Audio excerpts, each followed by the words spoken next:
السلام علیکم ورحمۃ اللہ تعالی وبرکاتہ۔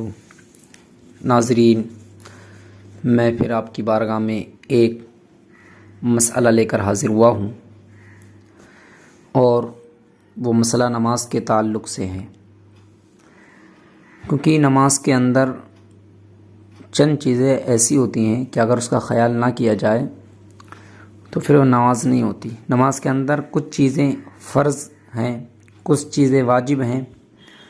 فرض کا مطلب یہ ہوتا ہے کہ اگر انسان اس کو جان بوجھ کر چھوڑے یا دھوکے سے چھوٹ جائے نماز نہیں ہوگی، اور واجب کا مطلب ہے کہ جو جان بوجھ کر اگر چھوڑ رہا ہے تو نماز نہیں ہو سکتی، لیکن اگر کوئی واجب یوں ہی چھوٹ گیا دھوکے سے تو پھر وہ سجدہ سہو ادا کر لے تو اس کی نماز مکمل ہو جائے گی۔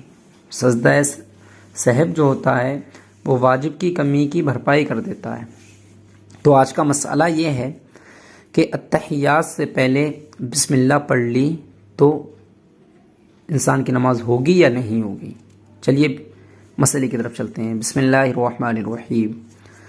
قیام کے علاوہ یعنی کھڑے ہونے کے علاوہ رکوع میں یا سجدے میں یا قاعدے میں جس میں اتحیات بیٹھ کر پڑھتے ہیں اس کو قاعدہ کہتے ہیں۔ تو رکوع میں یا سجدے میں یا قاعدے میں یا کسی اور بھی رکن میں بسم اللہ شریف پڑھنا جائز نہیں، کیونکہ وہ قرآن کی آیت ہے، اور قرآن کی آیت قیام کے علاوہ کسی بھی رکن میں پڑھنا مکروہ تحریمی ہے۔ لہذا اگر کسی نے اتحیات سے پہلے بسم اللہ پڑھ لی تو اب سجدہ سہو واجب ہے۔ اگر سجدہ سہو نہ کیا تو نماز دوبارہ پڑھنا واجب ہوگی، نماز اس کی ادا نہیں ہو سکتی ہے۔ تو ناظرین، یہ فتاوی رضویہ جلد 6 صفحہ نمبر 349 کا مسئلہ ہے۔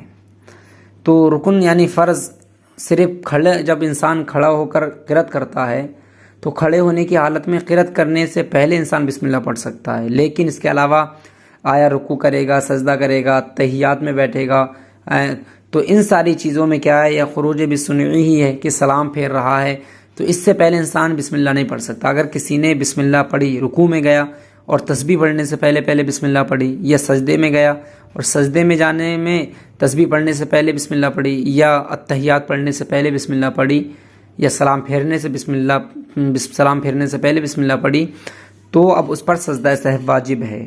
سجدہ سہو کا مطلب ہوتا ہے کہ اتحیات پوری پڑھ کر ورسولہ تک پڑھنے کے بعد ایک طرف دائنی طرف سلام پھیر دے اور پھر سجدہ کرے، اور سلام پھیرنے کے بعد تو سجدہ کرے، پھر شروع سے اتحیات پوری پڑھے، پھر جا کر سلام پھیرے، تو یہ سجدہ سہو ادا ہوتا ہے۔ تو اگر کسی نے بسم اللہ دھوکے سے اتحیات میں شروع کر دی تو وہ دوبارہ سے سجدہ سہو کرے۔